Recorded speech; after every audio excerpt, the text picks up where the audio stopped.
రొట్టెల పండుగలో అత్యంత పవిత్ర ఘట్టమైన గంధోత్సవానికి నెల్లూరు బారా షాహీద్ దర్గా సిద్ధమైంది. ఈ రోజు రాత్రికి గంధోత్సవం అత్యంత వైభవంగా నిర్వహించనున్నారు. కోటమిట్టలోని అమీనియా మసీదులో 12 బిందెలతో ప్రత్యేకంగా తయారు చేసిన గంధాన్ని భారీ ఊరేగింపుగా దర్గాకు చేర్చుతారు. రాత్రి వేళ అక్కడి నుంచి ప్రారంభమయ్యే గంధం ఊరేగింపు మేళతాళాలు బాణాసంచా కాంతుల నడుమ భక్తులు మత పెద్దలు దర్గాకు చేరుకుంటారు. ఈ మహోత్సవాన్ని వీక్షించడానికి గంధం బిందెలను మోయడానికి సుమారు 2 లక్షల మందికి పైగా భక్తులు వస్తారు. పవిత్ర గంధాన్ని దర్గాలోని బారా షాహీదుల 12 మంది అమరవీరుల సమాధులకు లేపనం చేస్తారు. పీఠాధిపతులు ప్రత్యేక ప్రార్థనలు చేసి భక్తులందరికీ ఈ గంధాన్ని ప్రసాదంగా పంచుతారు.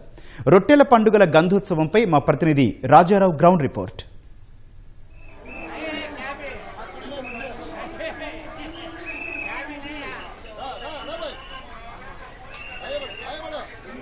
గౌతమ్ నెల్లూరు నగరంలోని పొదలకూరు రోడ్లో బారా షాహీద్ దర్గా రొట్టెల పండుగ ఆధ్యాత్మిక శోభ సంతరించుకుంది. ఈ ప్రాంతం అంతా కూడా లక్షలాది మంది భక్తులతో పెద్ద ఎత్తున తరలి రావడంతో గంధోత్సవానికి సిద్ధం చేస్తున్నారు. రొట్టెల పండుగలో ప్రధాన భూమిక ఇది గంధోత్సవం అనేది. ఈ గంధోత్సవం తర్వాతనే రొట్టెల పండుగ అనేది ప్రారంభమవుతుంది. అయితే గంధోత్సవానికి సంబంధించి దీనికి ఒక అత్యంత వైభవంగా దీనికోసంగా అమీన్ మసీద్ నుంచి కోటమిట్ట నుంచి కూడా దాదాపు 3 కిలోమీటర్ల దూరం బారులు తీరి దాదాపు 2 లక్షలకు పైగా భక్తులందరూ కూడా అక్కడి నుంచి ఒక ఊరేగింపుగా కూడా తరలి వస్తారు. రాత్రి 11 నుంచి తెల్లవారు వరకు కూడా 3 గంటలు పడుతుంది ఇక్కడి నుంచి ఊరేగింపుగా రావడానికి.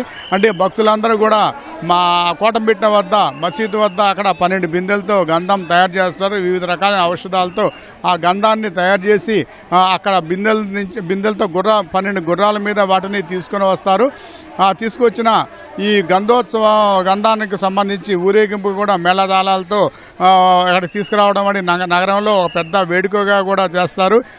ఇందులో బాగా మంత్రి నారాయణతో పాటు కోటమిరెడ్డి శ్రీధర్ రెడ్డి, కోటమిరెడ్డి గిరిధర్ రెడ్డి వీళ్ళందరూ కూడా తో పాటు అబ్దుల్ అజీజ్ వీళ్ళందరూ కూడా మరికొందరు ఎమ్మెల్యేలు కూడా ప్రజాప్రతినిధులు అధికారులు జిల్లా కలెక్టర్ వీళ్ళందరూ కూడా ఈ ఊరేగింపులో పెద్ద ఎత్తున పాల్గొంటారు. అయితే ఇంత పెద్ద ఎత్తున జరుగుతున్న ఊరేగింపును ఒక ప్రశాంత వాతావరణంలో నిర్వహించేందుకోసంగా ఎటువంటి అవాంఛనీయ సంఘటనలు లేకుండా నిర్వహించేందుకు ఇక్కడ ఐజీ త్రిపాఠి కూడా జిల్లా ఎస్పీ అజీజ్ వేజన్లా ఇక్కడ వచ్చి పరిస్థితులన్నింటి సమీక్ష చేస్తున్నారు. ఎప్పటికప్పుడు ఎంత ఫోర్స్ కూడా ఈరోజు పెంచారు. 3 జిల్లాల నుంచి కూడా ప్రత్యేక పోలీసు బలగాలను కూడా ఇక్కడికి తీసుకురావడంతో అంతా ఎక్కువ 26 డ్రోన్లతో నగరం మొత్తం మీద కూడా ఈ కార్యక్రమాన్ని విజయవంతం చేసేందుకు ఏర్పాట్లు అనేవి చేసి ఉన్నారు.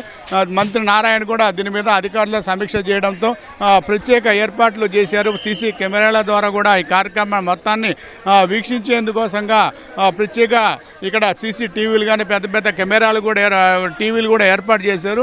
భక్తులకి దూర ప్రాంతం నుంచి RTC depot, Atmakur bus stand ఈ ప్రాంతాల నుంచి కూడా చూసేందుకోసంగా భక్తులకి ప్రత్యేక ఏర్పాట్లు అనేవి చేశారు. ఈ గంధోత్సవం అనేది అత్యంత ప్రధానమైంది. దీనికోసంగా ఇక్కడ మనం ఈ దాదాపు 5 రోజుల పాటు జరిగే ఈ రొట్టెల పండుగలో ఈ గంధోత్సవం తర్వాత అంటే రేపు తెల్లవారుజామున ఇక్కడికి ఈ గంధం అని తీసుకొస్తారు. కడప పీఠాధిపతి మత పెద్దలతో ఇక్కడ అందరూ కలిసి ఇక్కడ ఆరిఫ్ హుసేన్ ప్రత్యేక ఇక్కడ పీఠాధిపతిగా వస్తారు.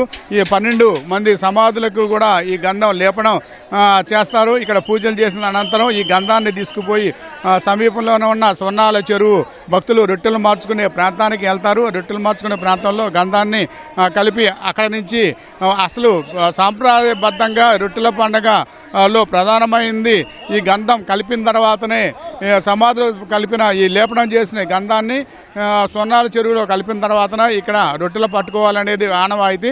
రేపటి నుంచి ఈ రొట్టెల పండుగ అనేది మొదలవుతుంది.